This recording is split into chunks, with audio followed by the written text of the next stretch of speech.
European union நாடுகள் கடைசியா ஒரு முடிவுக்கு வந்துட்டாங்க போல தெரியுது. இப்ப திரும்பவும் ஸ்வீடனோட நேவல் பேஸ் பக்கத்துல ட்ரோன்கள் பார்த்ததா அவங்க தரப்புல இருந்து கதற ஆரம்பிச்சிருக்காங்க. இதுக்கப்புறம் நேட்டோவோட தெரப்பி செஷன்ஸ் எல்லாரும் வந்து ஐயோ வந்துருச்சுங்களா, எங்களுக்கு வந்துருச்சுங்க அப்படிங்கள வந்து பாத்தீங்கன்னா கூடி எல்லாம் ஒன்றும் உட்காந்து ஆதரவு தெரிவிச்சு எல்லாம் செஞ்சு ஓகே ஓகேன்னு மனசை தேர்த்தி ரஷ்யா அப்படிங்கிற கண்டனங்கள் தெரிவிச்சு பல விஷயங்கள் செய்யணும் இல்லையா. ஸோ இதுக்கப்புறம் கண்டன ஆர்ப்பாட்டங்கள் வந்து பார்த்தீங்கன்னா ஆங்காங்கே பேனர் வச்சு எல்லா பக்கத்துலையும் மேடைகள் போட்டாலும் ஆச்சரியப்படுறதுக்கு இல்லை. ஸோ என்ன நடக்க போகுது அப்படிங்கிறது பார்க்கலாம். ஏன்னா மேற்கு நாடுகள் அழக ஆரம்பிச்சிருக்காங்க, ஒரு வழியா முடிவு எடுத்துட்டாங்க. தலைமை தாங்க போறது ஜெர்மனியா அப்படின்ற கேள்விகள் வந்திருக்கு. அதாவது பிரான்ஸும் இட்டாலி எஸ்கேப்பா இல்லையான்னு தெரியல. பிரான்ஸ் யூகேபி எஸ்கேப், அவங்க ரெண்டு பேரும் தலைமை தாங்க போறது இல்லை. இப்போ இத்தனை நாளா உக்ரைனு அவங்க மட்டும் இருந்தாங்க. இதுக்கப்புறம் யூரோப்பியன் யூனியன் நாடுகள் வந்து பார்த்தா சில நாடுகள் மட்டும் இதுக்கு தலைமை தாங்கிறது. ஜெர்மனியோட தலைமையில இந்த நாடுகளும் உள்ள இறங்குவாங்களா அப்படின்ற கேள்விகள் இருக்கு. போலாண்டு விட்டுக்கோ தொட்டுக்கோ குறையா இருக்குது, வருவாங்களா இல்லை இல்லையா அப்படிங்கிறது தெரியல, கொஞ்சம் சந்தேகம் தான். ஃபர்ஸ்ட் லெவல்ல வந்து பார்த்தீங்கன்னா இவங்க இருப்பாங்க, செகண்ட் லெவல்ல பிரான்ஸ் யூகே எல்லாம் இருப்பாங்க, தேர்ட் லெவல்ல வந்து பார்த்தீங்கன்னா பெரிய அண்ணன் அமெரிக்கா வருவாரா அப்படின்ற கேள்விகள் இருக்கு. அதே ஃபார்மேட் பிச்சு டெம்ப்ளேட்ல இந்த சேஞ்ச் இல்லை, இதே ஃபார்மேட் தான் அப்படிங்கிறத பல அனலிஸ்டர் வந்து கருத்துக்கள் இருக்கு. இது எப்படி அரங்கேற்றம் எப்படி நடக்க போகுது அப்படிங்கறத இதுல இருக்கக்கூடிய விஷயம். ஸோ வெயிட் பண்ணி பார்ப்போம். ஏதோ ஒரு முடிவுகள் வச்சிருப்பாங்க, அது எப்படி நடக்குது அப்படிங்கறத மட்டும் பார்த்தலாம். இப்போ ஏன்னா இப்போ ஜெர்மனியோட சான்சலரான மெர்ச் அவர்கள், இப்போ அவர் தரப்புல என்ன வந்திருக்குன்னா ஃபெட்ரிச் மெர்ச் அவர்கள். ஸோ அவர் என்ன சொல்லிக்கிறாருன்னா ஜெர்மனியான நம்ம அமெரிக்கானே எனக்கு வருது, சாரி மன்னிச்சுக்கோங்க, ஜெர்மனி இருக்கிறோம் இல்லையா, நம்ம நாட்டில் அமைதி போச்சு, நம்ம நாடு இதுக்கு மேல அமைதியா வாழக்கூடிய நாடே அல்ல. கண்டிஷன்ஸ் அமைதியா வாழக்கூடிய கண்டிஷன்ஸே இல்லாம போயிடுச்சு. அதுக்கான காரணம் நாளுக்கு நாள் அதிகரிச்சுக்கிட்டு இருக்கக்கூடிய இந்த ஹைபிரிட் அட்டாக்ஸ். கிரிட்டிக்கல் இன்ஃப்ராஸ்ட்ரக்சர் மேலேயும் நெட்வொர்க் மேலேயும் தாக்குதல் நடக்குதே, இதை பார்த்தா தெரியலையா அப்படிங்கல அவர் தப்பு சொல்லிக்கிறாரு. ஆக்சுவலா ஐயா, உங்க போஸ் நிறுவனம் இருக்கு இல்லையா, 5 இலக்க எண்கள்ல வந்து பாத்தீங்கன்னா வேலை இழப்பு வந்து பாத்தீங்கன்னா பண்ணிட்டு இருக்காங்க, லே ஆஃப் பண்ணிட்டு இருக்கிறாங்களாமா. அதுதான் மிக பெரும் அசௌகரியமான சூழ்நிலை மக்களுக்கு. அதே ட்ரோன்கள் வந்து ராணுவத்து மேல விழுகுது, அது இதுங்கிறது வந்து 2ஆம் கட்ட விஷயம். அவங்களோட பொருளாதார வாழ்க்கை, அவங்க வாழ்வியலே வந்து பண்ண சிதைக்கப்படுது அப்படிங்கிறது இதுல கூடிய முதல் விஷயம். ஏன்னா வாழ்வாதாரம் ஸ்ட்ராங்கா இருந்தாதான் ராணுவத்துக்கு வேலை செஞ்சு பணம் கொடுக்க முடியும். அப்பதான் ராணுவம் ஆயுதம் வாங்க முடியும், ஆயுதம் வாங்கினாதான் வந்து பண்ண சண்டை பிடிக்க முடியும், அப்பதான் நாடு ஏதாவது நிக்க. இவங்க எல்லாத்தையும் கடனா வாங்கிட்டாங்கன்னா இனி எத்தனை ஜென்மத்துக்கு இவங்க கடனாலையும் அமெரிக்கா காவாங்க அப்படிங்கிறது தெரியல. ஸோ வெயிட் பண்ணி பார்ப்பேன். ஏன்னா அவங்களுக்கு மேன் பவர் வேணும். ஏன்னா இங்க இருக்கிற வியட்நாமு, லாவோஸு, நார்த் கொரியா இவங்களை கம்பைன் பண்ணாலே 4 நாட்டோ நாடுகள் வேணும். அமெரிக்கா ட்ரூப்ஸ்லாம் சேர்த்தனாலே இவங்களோட ரிசர்வ் எண்ணிக்கையெல்லாம் கணக்கில் வச்சு பார்த்தீங்கன்னா செட்டே ஆகாது. இருந்தாலும் ஏதோ ஒரு எண்ணிக்கையில யோசிச்சு வச்சிருக்கிறாங்க, ஏதோ ஒரு எண்ணம் வச்சிருப்பாங்க இல்லையா. ஸோ பார்ப்பேன், ஏதோ என்னென்னமோ ஏதோ டைலேஷன் ஆயுதங்கள்லாம் இருக்கு அப்படிங்களா அமெரிக்கா தப்புன்னு சொன்னாங்க, டைம் டைலேஷன் இது போல விஷயங்களே பார்த்துருக்கோம் இல்லையா. ஸோ அது போல என்னென்னமோ சொன்னாங்க. என்ன இப்போ இந்த பட்டன் அமுக்கி ஏவிடுவாங்க, ரஷ்யா சொன்னாங்களா, அது எங்கேயோ போய் மறைஞ்சு பதுங்கி உட்காந்துக்கும், திடீர்னு வந்து பாருன்னா அது வந்து விழுந்துருமா அப்படின்னு சொல்லி கேள்வியெல்லாம் இருக்கு. ஸோ வெயிட் பண்ணி பார்ப்போம் என்ன மாதிரியான ஆயுதங்கள் வச்சிருக்காங்க. என்னென்னமோ விதவிதமான சீக்கிரட் ஆயுதங்கள், என்னென்னமோ ஆயுதங்கள்லாம் சொல்றாங்க. இந்த எஸ்கலேஷன் ஆனாதான் தெரியும். ஸோ ஜெர்மனி தரப்புல இருந்து அமைதி போயிருச்சு, அது போயிருச்சு, இது போயிருச்சுன்னு கதற ஆரம்பிச்சிட்டாங்க. ஸோ அவங்க ரெடி ஆயிட்டாங்க. அடுத்தது உக்ரைனோட அதிபரான ஜெலன்ஸ்கி அவர்கள் கடுமையான கண்டனங்கள் நம்ம நேத்திக்கு பார்த்தோம். அந்த விஷயம் வந்து பண்ணா சீரியஸா இருக்கு. அந்த பதிவு பார்க்காதவங்களுக்கு இது கொஞ்சம் ஷாக்கிங்கா இருக்கிறதுக்கு வாய்ப்பு இருக்கு. அது ஜெலன்ஸ்கி அவர்களே என்ன வேடிக்கை பாக்குறீங்க, இதுக்கப்புறம் நம்மளோட எல்லைக்குள்ள ட்ரோன்கள் வந்ததுன்னா சுட்டு வீழ்த்தப்படணும், மிலிட்டரி ஆக்ஷன் எடுக்கணும், புரியுதா அப்படிங்கிறது பண்ணா கடுமையான கண்டனங்கள் வந்து பார்த்தீங்கன்னா ஒரு நாட்டுக்கு போயிருக்கு. ரஷ்யா ஓகே, பெலருஸ் ஓகே, நம்மளுக்கு தெரியும். இந்த கண்டனங்கள் யாருக்கு அப்படின்னா ஹங்கேரிக்கு. அதாவது ஹங்கேரியோட ரிகானிசான் ட்ரோன்கள், உளவு வேலை பார்க்கக்கூடிய ட்ரோன்கள் உக்ரைனுக்குள்ள வந்துட்டு போயிடுச்சு அப்படிங்கிறது போல 26 செப்டம்பர் அந்த மஞ்சள் கலர் லைன் வரைஞ்சிருக்காங்க இல்லையா, அந்த மேப்ல இருக்கு இல்லையா. ஸோ அது போல வந்து எட்டி பார்த்துட்டு போயிருக்கு. அது 2 பகுதிகள் வந்து பண்ணா வந்து ஹாய் அப்படிங்கிற எட்டி பார்த்துட்டு போயிடுச்சு ஹங்கேரியோட ட்ரோன்கள். ஹங்கேரி தான் உதவி பண்ணிட்டு இருக்கிறாங்க உக்ரைனுக்கு. அவங்க தான் எலக்ட்ரிசிட்டி ப்ரொடியூஸ் பண்ணி கொடுத்துட்டு இருக்கிறாங்க, எலக்ட்ரிசிட்டி வாங்கி கொடுத்துட்டு இருக்கிறாங்க. ஹங்கேரி வழியா தான் ஆயிலும் உக்ரைனுக்கு போயிட்டு இருக்குது. ஹங்கேரி, ஸ்லோவாக்கியா வழியா தான் அதிகப்படியான உதவிகள் உக்ரைனுக்கு கிடைக்குது. அதாவது உக்ரைனுக்கு யாரெல்லாம் நண்பர்கள் யாரெல்லாம் எதிரிகள் அப்படிங்கிறதே தெரியல. ரஷ்யா கிட்ட இருந்து ஆயில் கேஸ் வாங்கினா ரொம்ப சீப்பு எஃபிஷியன்ட். ரஷ்யா வழியா உக்ரைன் வழியா கேஸ் போறதுக்கு வாங்கி வாங்கி பேக்கெட்ல போட்டு வச்சுட்டு இருந்திருக்கலாம், ஈஸியா வரக்கூடிய பணம். இப்ப அது எல்லாமே அமெரிக்காவுக்கு போயிடுச்சு. ஏன்னா இந்த பைப் லைன் எல்லாத்தையும் வந்து பாத்தீங்கன்னா உக்ரைன் அமெரிக்காக்கு எழுதி வச்சுட்டாங்க. 50% வரக்கூடிய ஜென்ரேட் பண்ணக்கூடிய வருமானத்துல 50% அவங்ககிட்ட போயிடும்.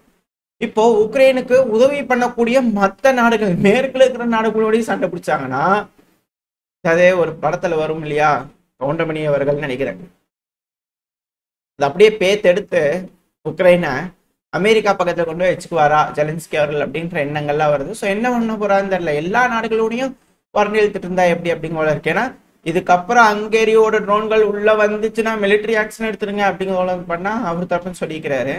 இதுக்கு பின்னாடி பல காரணங்கள் இருக்கு. தாக்குதல் நடக்குது இல்லையா, அந்த செய்திக்கு வரும்போது நம்ம சொல்லுவோம். பட் ஆனா இது போல எஸ்கலேஷன் அப்படிங்கிறது வந்து பண்ணா தொடர்ந்து நடந்துகிட்டே இருக்கு. அது மட்டும் கிடையாது, உக்ரைனோட அதிபரான ஜெலன்ஸ்கி அவர்கள் இருக்கிறா இல்லையா, சமீபத்தில் யூஎன் கூட போனாரு நியூயார்க். ஸோ இங்க வந்து மீட்டிங்லாம் நடந்ததுல சமீபத்தில் மீட் பண்ணியிருந்தார் இல்லையா டொனால்டு ட்ரம்ப் அவர்களை, உக்ரைனோட அதிபரான ஜெலன்ஸ்கி அவர். ஸோ அந்த டைம்ல சீக்கிரட் ஆயுதம் வேணும்னு கேட்டார் இல்லையா, டாமஹாக் க்ரூஸ் மிசைல் வேணும் அப்படிங்கிறது போல ட்ரம்ப் அவர்கள்ட்ட கேட்டுக்கிறாங்க. ஏன்னா அந்த மிசைல் இருந்ததுன்னா மாஸ்கோவை அடிச்சிடலாம், அதுவும் அந்த மாளிகை கிரெம்லின் மாளிகை இருக்கு இல்லையா, அதை நம்ம அடிச்சிடலாம் அப்படிங்கிற பண்ண ஒரு எண்ணத்துல கேட்டுக்கிறாரு ஜெலன்ஸ்கி அவர்கள். இப்போதைக்கு அது அமெரிக்க தரப்பு வந்து கொடுக்க மறுத்திருக்காங்க. மேபி இதுக்கப்புறம் என்ன ஏதுங்கெல்லாம் வெயிட் பண்ணி தான் பார்க்கணும். பட் ஆனால் இது போல விஷயங்கள் கேட்டிருக்காங்க. அந்த ஆயுதம் வந்தாதான் புட்டின் அவர்களை நெகோசியேஷன் டேபிளுக்கு கூட்டிட்டு வர முடியும் அப்படிங்கிறது போல ஜெலன்ஸ்கி அவர்கள் ஸ்ட்ராங்கா நம்புறாரு. அது களத்துல முழுசும் வந்து பண்ணா ரஷ்யா அட்டாக் பண்ணிட்டு இருக்கிறாங்க, ஃப்ரண்ட் லைனும் முன்னேறிட்டு இருக்காங்க, இது உக்ரைனே சொல்றாங்க. ரெண்டாவது தினந்தோறும் அட்டாக் வந்து பண்ணா ரஷ்யா எந்த ஒரு குறைவும் இல்லாத அடிச்சுட்டு இருக்கிறாங்க உக்ரைனுக்குள்ள. முதல்ல ரஷ்யாவை நெகோசியேஷன் டேபிள் கொண்டு வரணும்னா எக்கனாமிக்கலி வீக் ஆக்கணும். ரெண்டாவது உலகத்துல இருந்து ஐசோலேட் பண்ணும். இது ரெண்டுலையுமே ஃபெயில் ஆயிட்டாங்க. மூணாவது ஒரு விஷயம், நெகோசியேஷனுக்கு கொண்டு வரணும்னா ஆயுதங்கள் அதிகமா உக்ரைன் கிட்ட இருக்கணும். இது மூணுமே உக்ரைனுக்கு நடக்காது. இது நடக்கவே போறது இல்லை அப்படிங்கிறது அவருக்கு இருந்தாலும் திரும்பி இதுவே கேட்கிறாருன்னா, எஸ்கலேட்டை மட்டும் பண்ணி விட்டோம்னா போதும். மேற்கு நாடுகள் உள்ள வந்தாங்கன்னா சண்டை பிடிச்சு பார்க்கறதுக்கு இது ஒரு களமா இருக்கும். எப்ப உக்ரைன் முழுவதும் தோக்குற மாதிரி இருக்கோ அப்ப மேற்கு நாடுகள் டிஃபீட் ஒத்துக்கிட்டு போயிடுவாங்களா, அது வரைக்கும் ரஷ்யாக்குள்ள இழப்புகள்ல ஏற்படுத்தி விட்டலாம் அப்படிங்கிறது போல எண்ணங்கள் இருக்கா அப்படிங்கிற கேள்வி இருக்கு. அது போர்ல ஜெயிக்கிறது ஒரு விஷயம், தோக்குறது ஒரு விஷயம். ஜெயிக்கிறது அப்படிங்கிறது எவ்வளவு இழப்புகளை கொடுத்து நம்ம இதை ஜெயிச்சோம் அப்படிங்கிறது ஒரு முக்கியம். ஜெயிக்கிறதுனால அவங்க ஜெயிச்சுட்டாங்க அப்படிங்கிறது அர்த்தம் கிடையாது. தோக்கிறதுனால அவங்க தோத்துட்டாங்கன்னு அர்த்தம் கிடையாது. தோல்வியை ஒத்துக்கிறதுக்கு முன்னாடி இழப்புகளை எந்த அளவுக்கு வெற்றியாளருக்கு ஏற்படுத்த முடியுமோ அந்த அளவுக்கு ஏற்படுத்திட்டு தோல்வியை ஒத்துக்கணும் அப்படிங்கிறது போல கான்செப்ட்லாம் இருக்கு இந்த போர்ல. ஸோ இது போல விஷயங்கள் வந்து பாத்தீங்கன்னா இந்த ரஷ்யா ரிலேட்டடா இந்த மேற்கு நாடுகள் தொடுக்கக்கூடிய போர்ல எப்பவுமே இருக்கு. ஸோ அது போல ஒரு விஷயத்துக்கு இப்போ மேற்கு நாடுகள் தயாராயிட்டாங்களா அப்படின்ற கேள்விகள் இருக்கு. ஸோ வெயிட் பண்ணி தான் பார்க்கணும் என்ன மாதிரியான முடிவுகள் எடுக்க போறாங்க இந்த மேற்கு நாடுகள் அப்படிங்கிறது தெரியல. ஏன்னா இப்ப கூட வந்து பாத்தீங்கன்னா ரஷ்யா உக்ரைன் இவங்க இருதரப்பையும் தாக்குதல் பண்ணிக்கிறாங்க இல்லையா, இல்ல ரஷ்யா 115க்கும் மேற்பட்ட ட்ரோன்கள் 27 செப்டம்பர் ரஷ்யா உக்ரைனுக்குள்ள அனுப்பிட்டாங்க அப்படின்னு சொல்றாங்க. நம்ம இந்த பகுதிகளில் காலையெல்லாம் நம்ம வீடியோ பதிவுகளில் பார்த்துருப்போம். ரஷ்யா தாக்குதல் பண்ணிக்கிறாங்க இது போல விஷயங்கள்லாம். இதுல அதிகப்படியான தாக்குதல் ஒடசா ஒப்லாஸ்ட்ல நடந்திருக்கு. ஒடசா ஒப்லாஸ்ட்ல இருக்கக்கூடிய ரயில்வே இன்ஃப்ராஸ்ட்ரக்சர் மேல 27 செப்டம்பர் தாக்குதல் நடந்திருக்கிறதா உக்ரைன் தரப்புல இருந்து கிளைம் பண்றாங்க. இதுக்கான காரணங்கள் இருக்கு. மால்டோவாக்கு ஒட்டி இருக்கக்கூடிய ஒரு ஒப்லாஸ்ட் தான் ஒடசா ஒப்லாஸ்ட். ஸோ இங்க இருக்கக்கூடிய எலக்ட்ரிக்கல் இன்ஃப்ராஸ்ட்ரக்சர், எனர்ஜி இன்ஃப்ராஸ்ட்ரக்சர், ரெண்டாவது வந்து பாத்தீங்கன்னா ரயில்வே இன்ஃப்ராஸ்ட்ரக்சர் மேல அட்டாக் நடக்குதுன்னா சப்ளைஸ் அந்த இடம் ஃபுல்லா எப்படி சொல்றது ராணுவ பில்டப்புக்கு வந்து பாத்தீங்கன்னா தடுக்கிறதுக்காக ரஷ்யா அட்டாக் பண்றாங்க. அட் த சேம் டைம் இந்த ஒடசா ஒப்லாஸ்டுக்கு மேல இருக்கிறது தான் வின்செஸ்யா, அங்கேயும் பயங்கரமான அட்டாக் நடந்திருக்கு. பயங்கரமா வந்து பாத்தீங்கன்னா வெடி விபத்துகள்லாம் நடந்திருக்கு அப்படிங்கிற வீடியோ பதிவுகள் வந்துட்டு இருக்கு. வின்செஸ்யா அத்தாரிட்டிஸ் என்ன சொல்றாங்கன்னா ரயில்வே லைன்ஸ் எல்லாமே ரொம்ப நேரம் தாமதமாயிருக்கு, அதோட ஒர்க் போயிட்டு இருக்கு, ரெக்கவரி ஒர்க் போயிட்டு இருக்கு. கடந்த நைட் 27 அதிகாலை வந்து பாத்தீங்கன்னா செப்டம்பர் தாக்குதல் நடந்திருக்கு ரயில்வே இன்ஃப்ராஸ்ட்ரக்சர் மேலேன்றாங்க. ஸோ ஒடசா வின்செஸ்யாலாம் அட்டாக் நடக்குது அப்படின்னா மால்டோவா வழியா ரொமேனியால இருந்து வரக்கூடிய ஆயுதங்கள், மால்டோவா வழியா ரஷ்யாவுக்கு வரக்கூடிய ஒப்லாஸ்ட், அதெல்லாம் அந்த ரெண்டு ஒப்லாஸ்ட் இருக்கக்கூடிய லாஜிஸ்டிக்கல் சப்ளைஸ், அதாவது இந்த ரயில்வே இன்ஃப்ராஸ்ட்ரக்சர், இந்த டிரான்ஸ்போர்ட் பண்ணக்கூடிய எல்லாத்தையும் ஹப் எல்லாத்தையும் உடைச்சிட்டாங்க ரஷ்யா அப்படின்னா ஆயுதங்கள் கொண்டு வரதுக்கு லேட் ஆகும் ஃப்ரண்ட் லைன்ல. ஸோ அதுக்கான வேலைகள் ரஷ்ய தரப்பு செஞ்சுட்டு இருக்காங்க. இதைத்தான் அவங்ககிட்ட சொல்ல வந்தேன். ஏன் வந்து அந்த பகுதியில் அவங்க கான்சென்ட்ரேட் பண்றாங்க, அதுவும் இல்லாமல் ஹங்கேரி வந்து பார்த்தீங்கன்னா ட்ரோன்கள் வந்துருச்சுன்றாங்க இல்லையா. ஸோ அது எல்லாமே வந்து பண்ணால் பக்கத்தில் இருக்கக்கூடிய பகுதிகள் தான். ஸோ இதனால தான் அப்படியே சொல்லியிருந்தேன். அது மட்டும் இல்லாமல் ரஷ்யா 5 பகுதிகளில் முன்னேறி இருக்கிறாங்க இந்த டொனஸ்க் ஒப்லாஸ்ட்ல மட்டும் அப்படிங்கிறது போல bro Ukrainian source deep state இருக்காங்களே அவங்க தரப்பு வந்து தகவல் வந்திருக்கு. அதுவும் டொனஸ்க் ஒப்லாஸ்ட்ல 5 பகுதிகள் அப்படின்னாலும் மிக முக்கியமான செட்டில்மெண்ட்ஸ்.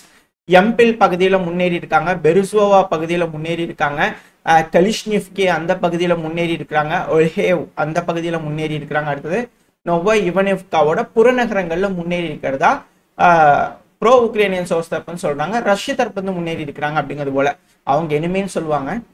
ஸோ இதை வச்சு பார்க்கும்போது ரஷ்யா ஃப்ரண்ட் லைன்ல அட்வான்ஸ் ஆகிட்டு இருக்காங்க. அதிகமான ட்ரோன் தாக்குதல்ல யூஸ் பண்ணிட்டு இருக்கிறாங்க. அதுவும் இழப்புகள் பெருமளவுல உக்ரைனுக்கு ஏற்பட்டு இருக்கு. எனர்ஜி இன்ஃப்ராஸ்ட்ரக்சர்லாம் காலி ஆயிட்டு இருக்கு. இது எல்லாமே கடன்ல தான் அந்த நாடே ஓடிட்டு இருக்கு. இதை ரெடி பண்ணணும்னாலும் கடன் வாங்கணும், அது போக இதை யூஸ் பண்ணணும்னாலும் ஆயில் கேஸ் எல்லாம் கடன்ல வாங்கிட்டு இருக்காங்க. ஸோ இது போல கடங்கார நாடா இருக்கக்கூடிய ஒரு நாடு அண்டை நாடுகள் எல்லாத்துக்கூடயும் உரண்டு இழுத்துட்டு இருக்கும்போது எப்படி அந்த நாடு போர்ல ஜெயிக்கும் அப்படிங்கிறத இங்க இருக்கக்கூடிய மிகப்பெரிய கேள்வி. மேபி ஜெலன்ஸ்கி அவர்கள் மிகப்பெரிய ஆள் அல்லவா, ஸோ அதனால ஏதோ ஒரு திட்டம் வச்சிருப்பாரு அப்படிங்கிற எல்லாருக்கும் வந்து ஒரு நம்பிக்கை இருக்கு. என்ன மாதிரியான திட்டம் வச்சுக்கிறா அப்படிங்கிறத வெயிட் பண்ணி பார்த்தலாம். ஓரளவுக்கான தகவல்கள் இந்த பதிவை பார்த்துருப்போம்னு நினைக்கிறேன். இதோட இந்த பதிவு நான் முடிச்சுக்கலாம். இந்த பதிவு எப்படி உங்களுக்கு பிடிச்சிருக்கா, பிடிச்சுனா லைக் பண்ணிட்டு உங்க ஃப்ரெண்ட்ஸை நம்மளோட ஷேர் பண்ணிக்கோங்க. அது கூட மறக்காம இந்த பதிவு பற்றின உங்களோட கருத்துக்களை கமெண்ட் செக்ஷன்ல சொல்லுங்க. கூடவே நம்ம சேனல் வந்து சப்ஸ்கிரைப் பண்ணலாம், மறக்காம சப்ஸ்கிரைப் பண்ணிக்கோங்க. இந்த பதிவு நல்லா இருக்கும்ன்ற நம்பிக்கையில் அடுத்த போய் உங்களை சந்திக்கிறேன். Stay safe, by.